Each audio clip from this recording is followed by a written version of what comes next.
And everyone has a different journey and path, but I know for me, it was committing to what my clients needed. Worthiness, big thing. Who am I? Who do I think I am? My past, my history. One of the therapists pulled me to the side afterwards and said, if you don't get this going and get your own business and do this on your own, then he was like, I don't know what to do with you. Are you like the new, improved female version of Hitch? I get that question all the time. I love new things, but then what I really like is like, what's the system to keep that thing consistent over a long period of time? So learning that dynamic and how do you do it with a team? This isn't for everyone. I have to know who I'm for. The problem is not the problem. The perspective to the problem is the problem. We're trying to get this one married, so right. we need little cousins in our family, man. It was crazy. We've got some fresh new young talent. And this is doing some Luis. things And that I welcome know to the you haven't Content heard is Profit before. podcast. In here, you're gonna get the insights, accountability, and drive to create consistently and increase revenue. You'll hear from top entrepreneurs, creators, and anything and everything you need to know about content. All this while having a good time. The goal of this podcast is simple: entertain, educate, and turn your content into profit. Let's right. go. Bam, bam, bam, bam. Ka-ching, ka-ching, ka-ching, ka-ching. Yeah. Anyways. For Geza, she's like, what are these guys doing? We used to have a sound in here program, but we'll fix it later. We'll make it happen. But anyways, we'll make it work. Welcome, guys, to episode 429. We're extremely proud, and today marks the day that we have our first ever live guest in the studio. That is right. Super awesome. Super grateful for that. But anyways, Fonzie, what are we talking about today? That's a good question. I know. You had some homework to do today. I mean, I said we're gonna. A lot of things were brought to my awareness, and we're gonna talk a lot about personal growth, and this can actually go into the dating route, right? Oh, baby. Which, again, I do think that personal growth is part of the dating world, you know. Right. And I think most people, I would say, they don't really know that, but they gotta tap into their true, better self. But not only that, today's guest actually, she is a master at crafting offers. I don't know. We'll see. Maybe I'm overhyping it. We'll see.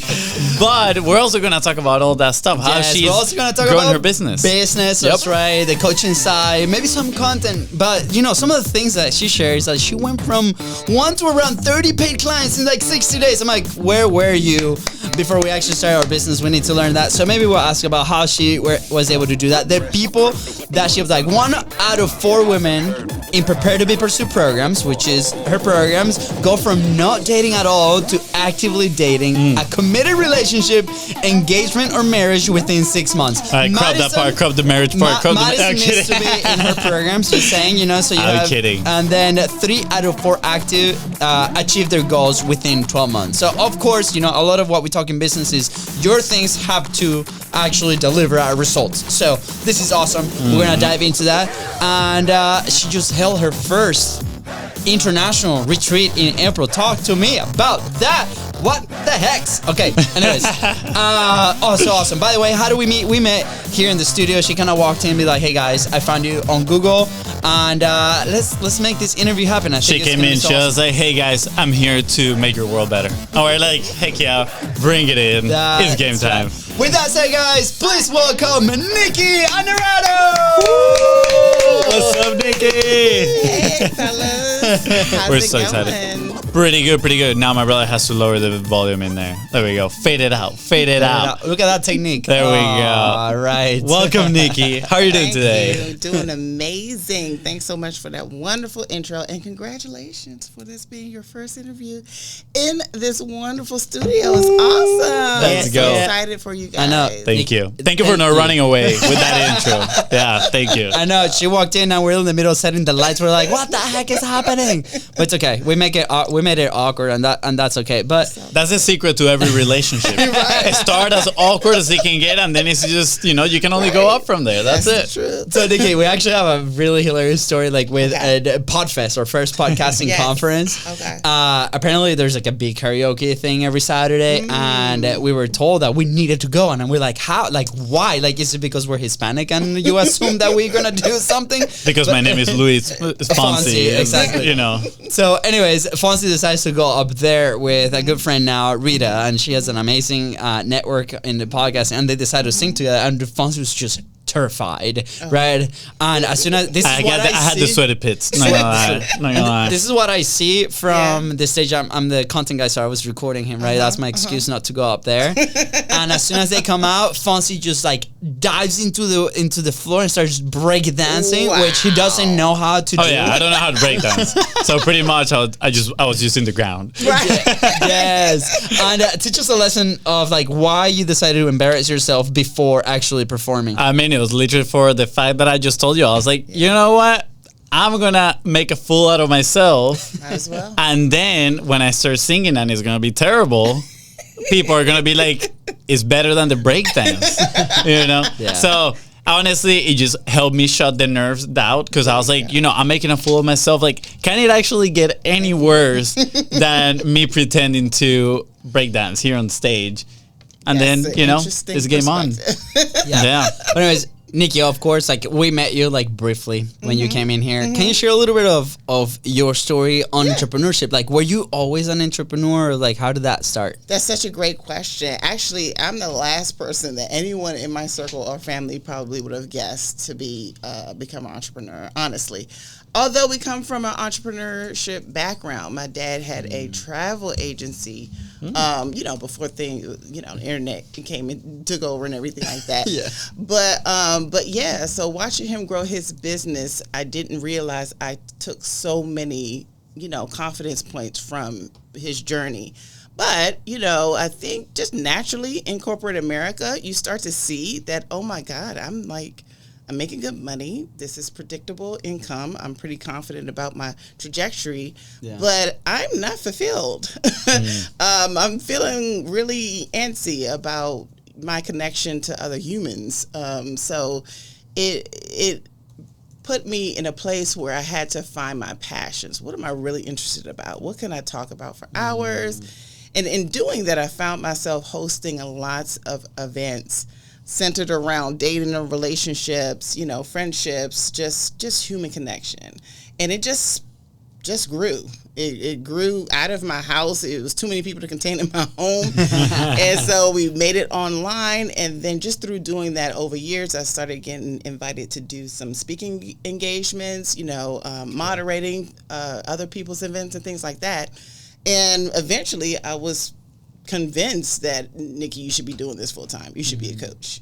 You need to look into that. And so slowly. Was that feedback from the people that that was coming? Wow. Yes. And then also guests that I would have to come to speak to address the audience, you know, and I would have therapists come in and I'm like, I don't know what I'm talking about. I don't know what I'm talking about. So let me get some therapists in, let me get some individuals with some real hardcore experience. And one of the therapists pulled me to the side afterwards and said, if you don't get this going and get your own business and do this on your own, then he was like, I don't know what to do with you. So, I immediately figured it out and started my journey in becoming a coach. Oh, so good. I mean, I think, you know, the lesson there is to like listen to the feedback. I think we were sharing this with Sherry, our last guest. Same thing, like for us, we were doing this like various marketing services as a side gig. At the time, I was running a fitness studio, and everybody kept asking for content. I remember, like, in our old office when we actually met Gary, the previous owner of the studio. We had this whiteboard, and we're like, okay, what are the 7 things that we're doing? And we put them on the whiteboard, and you know, this client is asking for this, and this client is asking for this, and everything pointed at content, and we had to make a decision. And I think Fonsi at the time wanted to write emails, and I was like, there's nothing more boring than writing emails. But I will say, I think you leaned into creating content because I was the one doing the editing, you know? So You know, That was not the the hard main work. reason. Okay. He's like, That's of course, hours of course we can do content. You know, I don't do the editing. You got it. The main reason was that was the feedback that they were getting Yeah. us, and Yes. that prime. Okay, we made the decision, and then that evolved into hiring our own team and going from there, and leveling up. I guess as an entrepreneur, right? So- Leveling up and then eventually leveling down and then leveling Leveling up back up again again. because Right. it's a journey, right? Yeah. Ups and 100%. downs. So, Yeah. do you experience when you started that coaching business? Were you intimidated? Like, what was some of the things that were going in your head? Like, because we talked a lot about beliefs, right? And yeah, you big came time. just from an event that was very powerful from people that Yes. we know, and I bet And they you're- talk a lot about beliefs. Big time. and you're on fire. You came back Yeah. like, let's do this, right? Yeah. So initially, like for the people that might have a side gig or they want to do this, right? We obviously talk a lot of people that are creating content, let alone build a business, right? Let alone both Yes. together, right? That can be pretty intimidating. So can you walk us through how what were some of those beliefs and how you were able to get over them? Worthiness, big thing. Who am I? Who do I think I am? You know, my past, my history. I don't have a PhD. You know, I'm not educated in this. I don't have the pristine past to be living as an example for any woman to follow, really, to be completely honest. So with all that, those were big things that I had to overcome. And through that, I came to understand over time that it's not about what society puts on you to make you feel like you can and can't do something. What it's really about is the person or the individual that you are called to serve. That's what I really had to tap into. And so the feedback that I was getting from the women that would, rise up in the groups that I had, the feedback that I was getting was they'll put me to the side and they'll ask me questions based on where they were. It's embarrassing stuff, like things that they don't think anybody else, but because I was so open and just like, look, I'm a mess. Yeah. I went through this, I experienced that. It gave them a safe space to open up. Otherwise, they likely wouldn't feel comfortable doing so. So in time, it wasn't easy, but in time I came to know that, look, this isn't for everyone. I have to know who I'm for. And so for those individuals that I am called to help, let me concentrate and focus on those women. And I know exactly who those women are now. It took time, and I have to make sure that I'm not, don't cast your pearls among swine. You don't try to force an ideal or an offering on a person that is not in alignment with what your gift is. Yeah. So just being clear about what your gift is, allow yourself the space to ask yourself some tough questions about who you are and who you're not. It was very hard because I kept coming against that, well, you're not a therapist, and you're not, and it did take time. It took a lot of combative conversations live and in the presence of potential clients. Yeah. Being challenged, and I had to dig in deep and figure out like what is the answer to that. It's not comfortable, but if you have a burning desire to help people, if you know that what you have matters, and you're literally pouring into your former self. So if you can think about that, think about where you were a year ago, 2 years ago that you've overcome, and now you're stepping into something new. With more confidence and clarity, that's something that somebody will invest in. They want to speed up that process. They want to know that it's possible. Yeah. And so just reconnect with that, and that's what gave me confidence to move forward for sure. Interesting. Sounds like a lot of the battle that a lot of entrepreneurs have. Yeah. I think my brother's gonna go change the battery of the light that Okay. we clearly forgot to charge. But it sounds like a battle against imposter syndrome Yes, as well, in a big sense time. that again a lot of entrepreneurs deal with. Yeah. And I remember I was listening to a podcast one day with Seth Godin. He, for those that don't know who Seth Godin is, he's kind of like this master marketer. He's the one that wrote Purple Cow. He's bold, has these really cool color glasses. And I remember listening to him, and he was saying, a lot of people think imposter syndrome is bad because they think they cannot do something. He's like, the way I see imposter syndrome is that it's actually an indicator, that I'm doing something right, that I'm about to step out of my comfort zone, right? Wow. And, going back to somebody that I think you consider your mentor, right? Myron Golden. I remember seeing a video one day of him and where he was saying, the problem is not the problem. The perspective to the problem is the problem, right? And imposter syndrome could be categorized as the problem. A lot of people, right? That feeling of I'm not worthy. I'm not this person to do this thing.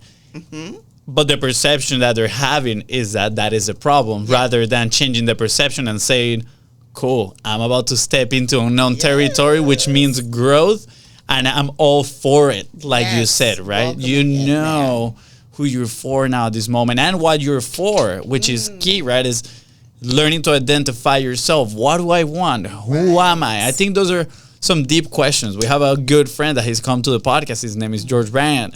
And he says, dude, the deepest question you can ask me is, how are you? Right? And he's like, do you really want the answer? Right? It's like, I'm going to give you the whole thing.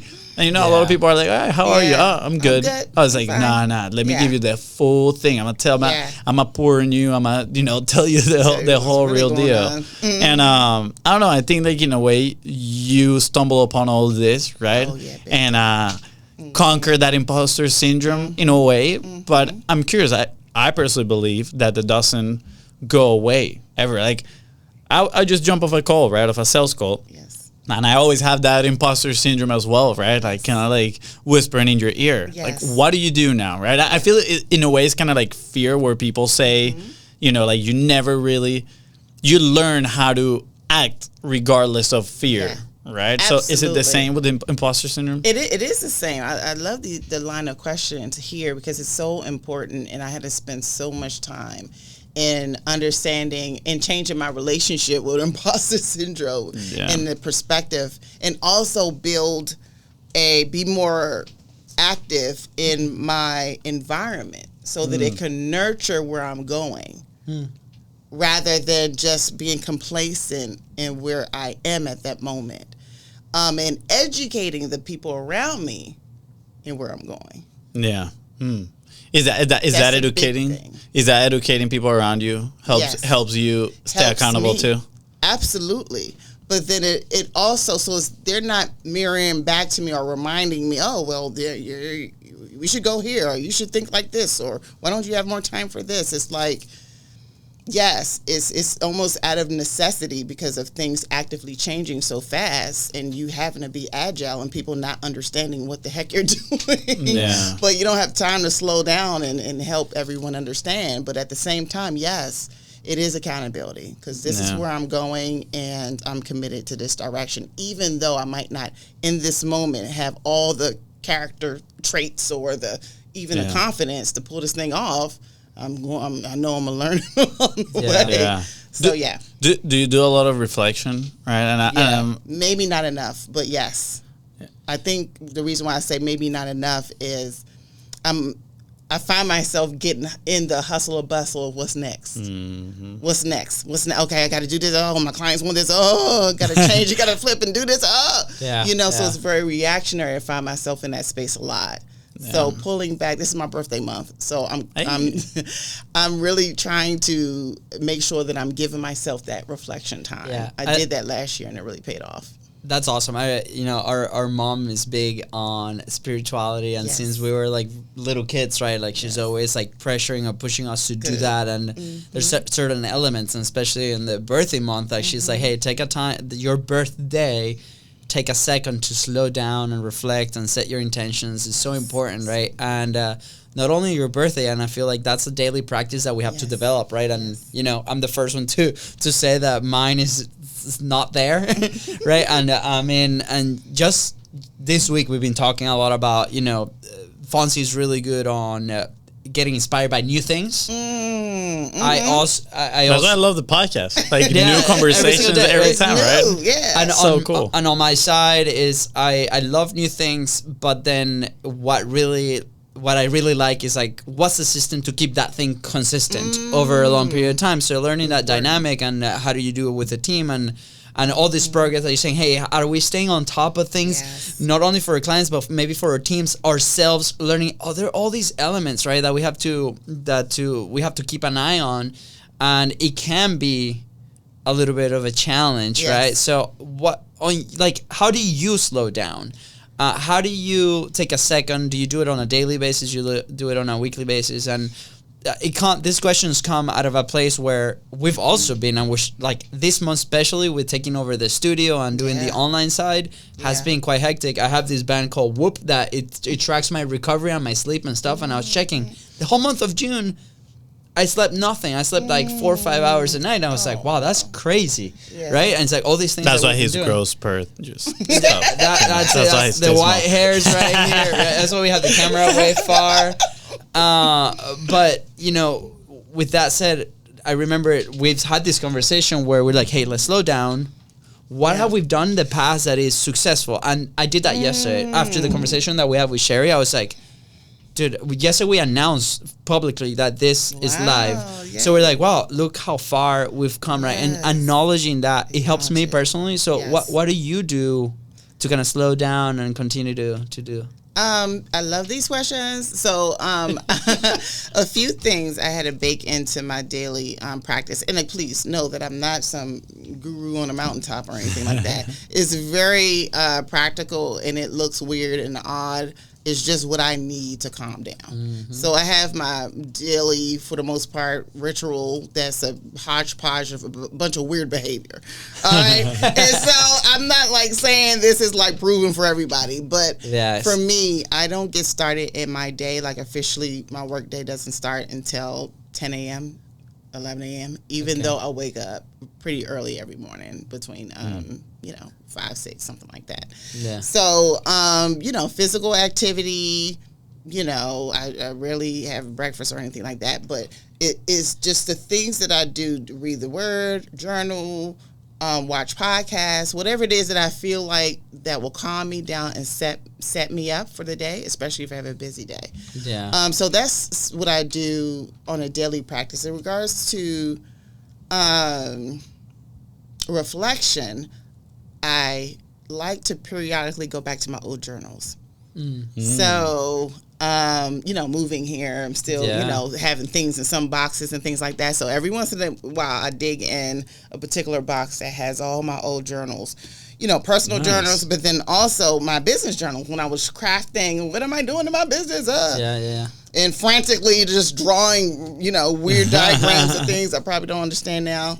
But going back and just remembering the frame of mind that I was in. Yeah. And so one thing that was really cool is about a month ago, I came across that was pretty profound. I came across the journal where I had a chart where I sat down and I committed, to figuring out what my path was going to be. So this was right around the time where I was really being encouraged to become a coach from a bunch of different places.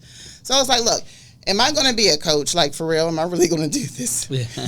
And really drive my parents up a wall? Like, what the hell are you doing with your life? All right. So am I going to do that? Or am I going to go back to school and, do business management, and then whatever, or just hone in and focus on my career. I could have climbed the corporate ladder and all that good stuff. I had skillfully found myself in pretty good position in the company. So through all of that, all the pros and cons down the line, all the ways that these very decisions could impact my life and other people's lives, my daughter's life. And so I just rated it. Went down, honestly, just really honestly rated it. And I was like, whatever comes out of this is the direction that I'm going in. Yeah. And it was clearly coaching. It was a very, very scary decision for me to make, but I told myself every decision that I'm making as far as what job I'm going to take, where I move, any decisions that I'm going to make is going to be towards making this business successful. And so from that decision is what totally changed the trajectory of my life. A week later, I got a job. I was offered an interview to start an interview. It was just weird. I just randomly got an email, from the company that I was working at, miserable at for 14 years. Randomly got an email inviting me at another healthcare organization. And that allowed me the mental space, but then also it trained me up in business development in a way that in that current job wasn't allowing me. So it was almost like as soon as I made that commitment, the world just started opening up to me in a direction that started grooming me for what I ultimately wanted, because there was no growth in a company that I was in, no skill growth. There could have been growth monetarily. Yeah. So came across that like a month or so ago, and that was really humbling, because I was like, dang, like 5-6 years ago, this is me. I made this decision. Yeah. And I'm not even in the same state that I was in when I made the decision now. Like, things are really changing. Yeah. So just having access to things that kind of ground you on how far you've come, I think is really helpful too. Yeah. I like that. Kind of like having a reminder of, where you were and where you are right now, and then a consistent reminder of where you want to go as well. I think that's important. I think personally, that's where I need to do better, is like consistently remind myself a little bit more of like, where do I want to go, right? What do I want to do? What person do I want to, be in the future? I think those are good reminders. But I love what you mentioned, is like when you made the decision, the world kind of like started opening itself. Freakish. And it's freakish, right? I've said it here on the podcast a few times. I'm like, I love how the universe has a way to provide, and it's crazy. Like we've been, I don't want to say victims, but like we've been a case study of that, right? Where we are like in need of something, and we're like, this is what we need to do, and like solutions like come up, right? And it's not like that's the argument. Is like they look like they come out of nowhere, but like you've worked them, true. Right? Like and then now you're skilled enough to even identify it. Exactly. Because maybe there was a version of you years ago that even if that was presented to you, you may not have seen it as an opportunity or had the excitement around going after it, because it's work. Yeah. I mean, any opportunity that's given to you, you're going to have to like really go after it in order to make something out of it. Yeah. So, I mean, the studio is a perfect example of that. Like we've been cultivating Gary's relationship for a while, but honestly, it was more like, he's a cool guy, right? Yeah. He got a studio in town. He's in the industry. He's in the industry. We talk the same language. Yeah, and he was never like, he has a podcast studio. We're going to hunt him down for years. And we were like nurturing that relationship. And I remember that we were like, when you received the call, we were actually trying to figure some things out inside of the business. And you called me that day, and I was like, oh my gosh, what happened? I was like, honestly, some client just left, like something happened. When he called me in the middle of the day, he never calls me. It was like at 9 in the morning. Yeah. And he's like, dude, and he sounded kind of like nervous, and I was like, oh my gosh, no, what is he gonna say? Please, no more stress. And he's like, look at what just happened. And he told me, and I was like, that's crazy. I was like, the universe provides. This is like how crazy this timing is, right? We were working on a very big project with one of our clients, right? Like we started as on the content side, and it evolved from there. We launched a second edition of her book. Like we got really, really involved inside of her company. And it got to the point where, we had a very honest conversation where she's like, I believe in what you guys are doing. And she's a CEO of this massive company, right? And she's like,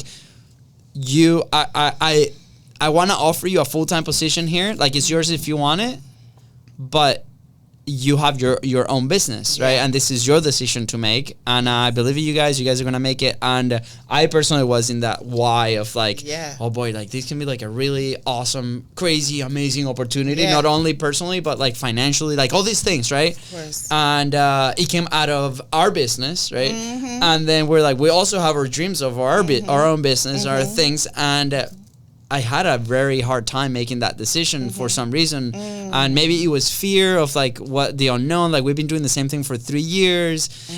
I think we were both probably looking for also something new, and kind of like we've been, talking about it for a second, not to like eliminate what we were doing, but like to challenge ourselves in a different way. And I made that decision the next day. The next morning, that's when that call happened. What? And I notified the person, and she's like, amazing, like, this is great. We're going to, obviously, we're going to continue on the service side, and we're going to continue to work. All right. The next morning, that's when Gary gave us a call. And that's why I was like shaking like crazy, because you have to create the space. Like you said, you have to create the space for these new opportunities to come in. And it's just like in your house, right? Like you go in and it's like the story of margins. You remember that story? Yeah. I guess it's more like an analogy, which is pretty cool, but it's like, do you know why books have margins on the side? And the reason is because books actually used to be printed without the margin, but when they were storing them, centuries ago, there were like rats everywhere. So rats would come in and they would start eating the books. On the side. So they would start eating the books, and then it was missing words and things. So like people couldn't actually read the full book. Okay. So they started putting margins in the book. So when rats would come in and start eating them, they wouldn't eat into the text, right? So it's kind of like that analogy that is like,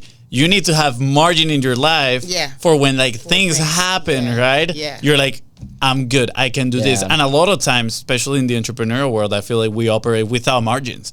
We're literally at the edge. We're just like, like, can I write out of the book? Can I write on the table, right? And then something happens, aka the rat comes and starts eating that. Yeah. And things shatter and you're like, oh my gosh, what happened? All these things.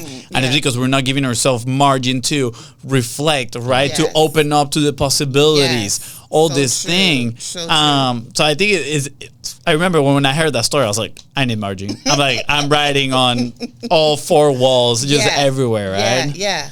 I think that's awesome. It's so necessary. As you were sharing it, a light bulb just went off, that I didn't even put the dots together. I didn't link these things. But you asked earlier about how I went from like one client, half a client pretty much, to like 30 clients in 60 days. How did I do that? And I'm telling you, it came from a decision. I hired a coach, a business coach, right before I decided to go full-time in my business, because I was scared. I was like, okay, I have this business. I know this is a great idea. I've had a lot of clients before, but it dwindled down because life was happening. My daughter was graduating school. I was in a relationship, and he needed all this time. And it was just like, okay, let me get rid of all these clients there at this, but at the time that I lost my corporate job, right before COVID, shut down and everything like that, I was dwindled down to one client, and so I'm like, okay, so I hired the business coach. So I'm like, I don't want to lose my business, but at the same time, I think I need to start interviewing for it. Yeah. And after explaining to him the history of my business and what I do, he said, absolutely not. Do not get another full-time job. Yeah. I was doing some work for, again, it's just like you. I was doing some work for a woman that, just money wasn't going to be an issue if I continued working with her. But he also encouraged me to not go on that. He was like, do what you want. I understand you have obligations, responsibilities, but I promise you, if you buckle down and give what you want to give to these other companies, to yourself, you can have like whatever you want. Yeah. And so I was like, okay. So in that decision is where I nailed down, buckled down. That's awesome. That's where things happen. Popped off from there. Yeah, I mean, I think there's so many stories like that, and probably people listening, like they might be on that bridge, right? Of like, oh, should I make that decision? And it might look really scary. Like offline, we were just sharing like how we invested in our first ever mastermind. Right, the weekend before that Friday I quit. We flew into Boise, Idaho, to go to this event. The person that, Myron Golden was there, that's the event that you just went, and he was acting as a closer for this guy that we ended up investing in the program in. And it was $25,000 that we did not have. Like I took like a year worth of money in loan, and we put in this, and that was our act of going all in, right? Because we're like, okay, I just got the 1 year to 6 months, and my wife doesn't know, and if she knows, she'll kill me. And we were both shaking like crazy, and we're like, okay, this primed action. And it was really, really scary, right? And there's so many times in our either in our business, and obviously we focus on content. There's a lot of personal beliefs when it comes to producing content, right? You being the face of the company. So those are maybe a little bit of micro. How? Yeah. For you. Wait, before you ask a question here, I kind of say I want to show a little bit of a warning, I guess. You know, like all these things that we're talking about, it's not just like the universe opening up and providing. Like we said, there's some previous work done. There are decisions that have been made, right? So set that groundwork for that. Obviously, like I want people to understand, you know, listening right now, that it's not just gonna be like, okay, cool. You know what? The universe is gonna provide, and then you just step out into the yard and like things start falling down on you, right? But at the same time, I think, can we provide them with potential framework on how to make good educated decisions towards where you want to go? Something that has lately helped me a lot think about, which I didn't used to think about this at all, is what are my personal values? Like, again, who do I want to be? What are the values, right, that are going to reflect that? And then when you're going to make a decision, you look into those values and it's like, is this aligned with this? Yes or no? Cool. If it's not aligned, guess what? As cool as it looks, don't do it, because then you probably are going to regret it down the line. And then 100%. If it does align with where you want to go and what it's going to do, then you do it, right? And it's interesting, like inside of our business the other day, I had a conversation with our project manager, and he's like, all right, we were talking about sharing something with our video editor, and he's like, well, you know, when you say something, when you say this, he's probably going to answer this way. And I was like, so he's like, so what's your counter? He asked me, right? And I was like, easy. I'm going to say, these are our core values, and based on our core values, this is what we need to do, right? And that's the decision that we're going to make. And I think it's the same in life, right? Like, sometimes I'm like, this sounds kind of ugly, but like, your own personal life is like a business, right? And honestly, I talk this with my girlfriend, so I'm like, our relationship is like a business. Like, we're gonna have like these goals and our core values and all these things that we're gonna have to make these decisions, right, that move us forward. So I think like opening up to the universe for all these things that amazing that the universe is gonna provide. It's a matter of you also setting them up to be provided. 100%. I mean, I know you had a question. I interrupted you. I mean, completely grabbed the mic and took it home with you. I was just going to say that bridge, right? Like going back. I was going to say, I have a good meme for that. I'm going to have a good meme for the hug the mic. For hug the mic, it sounds good. I mean, there are many elements, right? Like, and, you know, we obviously have stories and things that happen in our past that kind of might be able to prime those decisions, right? But for me, I think at that point, and that was a pivotal moment, and then also the day that we signed on the studio was also a pivotal moment, and the day that we signed for the network was another pivotal moment. But something that's common there has been like the belief. I was in a mental space where I was able to fully dive into my belief that we're gonna make it happen. Right. And that might not be the reason always, because we might be tired, we might be exhausted, we might be just coming out of a negative situation. Like, you know, we're on almost sales calls every single day. We're on tours every single day here, right? There's gonna be things that there are gonna be a lot of no's, you know, in a week, and then that might shut you down. And I remember changing the perspective whenever we were in one of these hard moments where it's like, okay, what about instead of chasing the yes, we're gonna chase no's, and whoever get the most no's is gonna win. And I remember both of our eyes were like, heck yeah, this is the competition, this is what we want to do, right? And putting yourself in that mental space so you can fully take advantage of your belief that this is gonna work.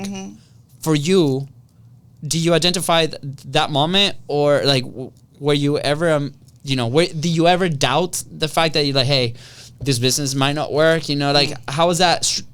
I don't want to call it struggle, but how was like that situation for you, and what helped you move forward? So it's funny that you said chasing a no. That's literally what I told my team this morning on our team call. Literally, because they're doing discovery calls for me now, and that's one of the points that I think they don't have a background in sales or anything. So I saw that on their recordings constantly. It's almost like they were trying to get to the yes, and I'm like, well, no, because I don't want to work with everyone. You know, there's some women that I just can't help. So, but going back to that point where I began to really know that this just has to work, is when I made the decision. I can't even lie. When I made that original decision with that document that I told you guys that I charted out, it was from there. Failure was not an option. It just was not. I didn't know the how. I didn't know the when.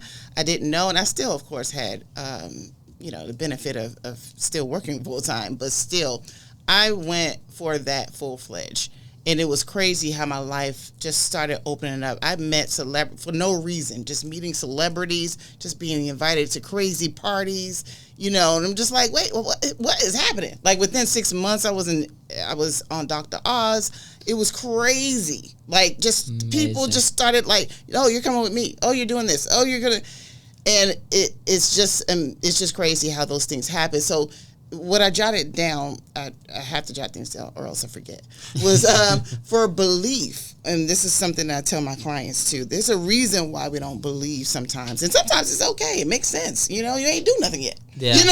Yeah. So it's like sometimes you have to believe in yourself enough to at least take the first few steps. Take some action towards it. Yeah. And then you will have evidence-based belief, right? So that's basically what I started to do.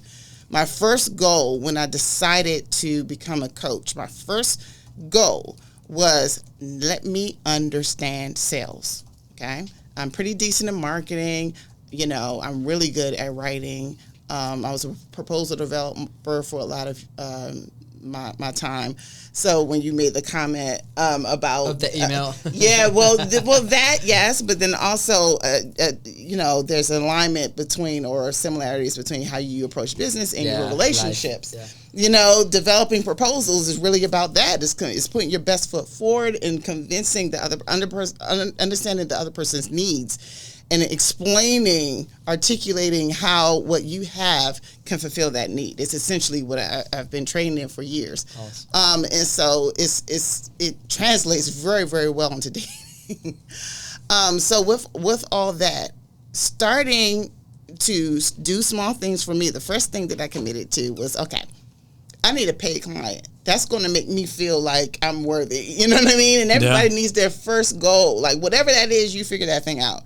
But for me, that was it. It was like before I become certified, before I invest in certification, I'm not doing all that if I can't even get a client, Yeah. So that was my first thing. That's so I invested in learning how to sell, the sales call, the sales process, all those things. And I got my first 2-3 clients before I started even the path of officially becoming certified. And so it just kept going from there. I had a new goal. Had a new thought of what I needed to do next. And another important thing, and everyone has a different journey and path, but I know for me, it was committing to what my clients needed. Once I understood what type of women I can help and then wanted to help, some clients aren't really the best, fit, it's not an enjoyable experience for you. So getting clarity about that. Who do I want to help? Who do I really enjoy working with? And then really getting to understand what their needs are. Even if it isn't exactly what I thought that I was signing up for. Yeah. Like originally, I really thought that I was going to be out here talking about, hey girl, talk about this and do this on a date, But that is absolutely not where the need was. I wouldn't have been able, I think, in confidence to charge, high ticket or anything for that. That isn't a huge transformation.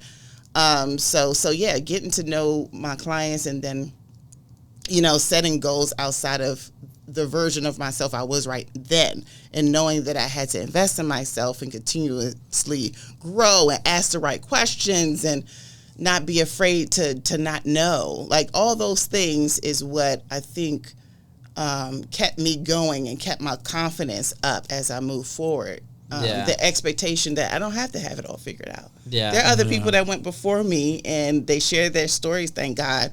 And their start looked a lot like mine. So it's like, So that's what kept me going. I love it. Sounds liberating, that thought of like, I don't have to figure it out. You just got to be that one step ahead, 2 steps ahead of the people I want to help to be able to help them. And you mentioned a lot of things very valuable in there, right? And one of them is like, I need to know what the clients are like want, right? And sometimes we're like, I'm selling this. But then you mentioned also like that's not the transformation, right? And a lot of times it's like we sell the transformation. A good example by Seth Godin too, right? That I mentioned earlier. He talks about, you don't really sell the drill. You sell the memory, right? Because they're going to use the drill to put the stand, to put the picture of their family so they can feel good, right, about that memory that they have with their family. It's so true. And getting creative in that way and helping, because sometimes your client doesn't know what they want or what they need.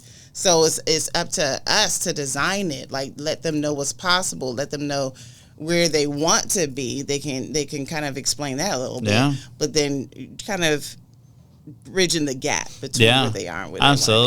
They want to be. And you mentioned it's like there's some clients that are not really like great to work with. That's like I know now who I want to work with. Yes. And it's funny because like we've been kind of like filtering through that too. We've had some clients that were like, okay, well, like super high maintenance, or like they actually don't really have what like. Sure, we can sell you content, but at the end of the day, like we want to help you grow. And like there's elements to it, right? There's personality, right? You need to have a voice, and if you just want to like publish the content, I'm gonna sit back here and don't do anything. Like the results are just not gonna be it, right? 100%. And in this call that I was having today, like literally, I was like, look.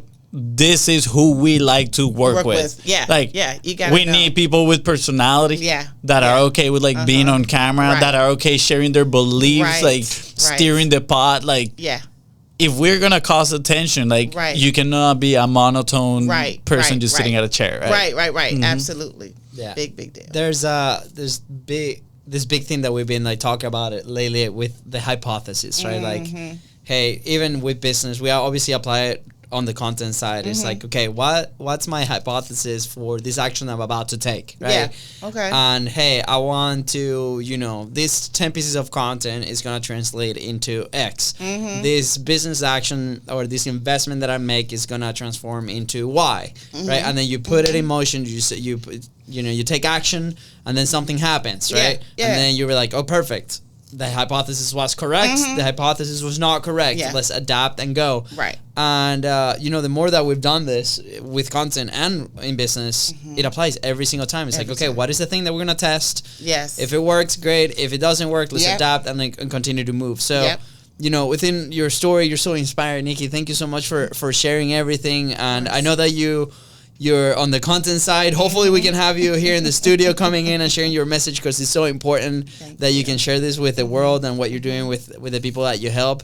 But I want to mention to everybody here listening or watching that what is your hypothesis on your business in your content? What are you putting to test? What are the action items that you need to put, especially after listening to Nikki and her start and how she got those first 30 clients in 60 days, which, if you want to get in contact with her, we're going to put all the social media links right below. All her links are going to be right here in the description, so you can, go ahead and contact her and ask her all the questions and be like, yes, I want to date my dream person. And then I gotta say this. Are you like the new improved female version of Hitch?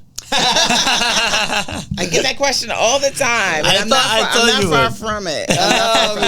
Yes. We need a secret card. Yeah, we're trying to get this one married. So we need little cousins in our family, man. My kids are growing up. We need little cousins. Anyways, hey, I'll say I'm happily in love. I love my girlfriend. Perfect. Great. I love her family. I think we're on a good route. I know. Get those kids ready, man. I don't know. Just say. But anyways, Nikki, this has been so wonderful. Thank you so much for coming into the studio in person. This was such an incredible experience. Thank you for popping our berry or cherry. Is our berry? Cherry for live studio recording. Way to make it awkward.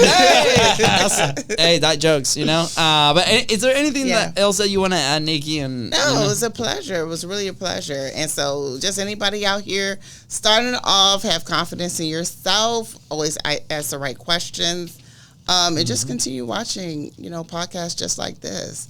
I'm just excited to be a part of it. Sweet. Fonzie, anything else? Just thank you so much for coming here and sharing and having this awesome conversation, for helping a lot of people, finding first the best version of themselves, and then second, finding a complementary partner that helps elevate who they are. It's awesome, and I'm so happy that somebody that's also in the same circle of influences, right, is here next to us and in Jacksonville, because I feel like it's odd to find this type of people in Jacksonville. Easy. It's not easy. I know we've seen so many amazing people come through the studio lately, and the feedback is the same. It's like, oh my gosh, I didn't know the quality of amazing business people that's in this town. So we're on a mission to elevate that too locally. But so if you're in anywhere in the world, come to Jacksonville. Just saying. All right, guys. With that said, thank you so much for tuning into the Content Profit Podcast. Go ahead and follow the show in your favorite podcasting platform and on social media at BizBrosCo. That is right. And if Nikki here helped you move one step closer towards your goal, please don't forget to share this episode and leave a 5-star review. See ya. Bye, guys.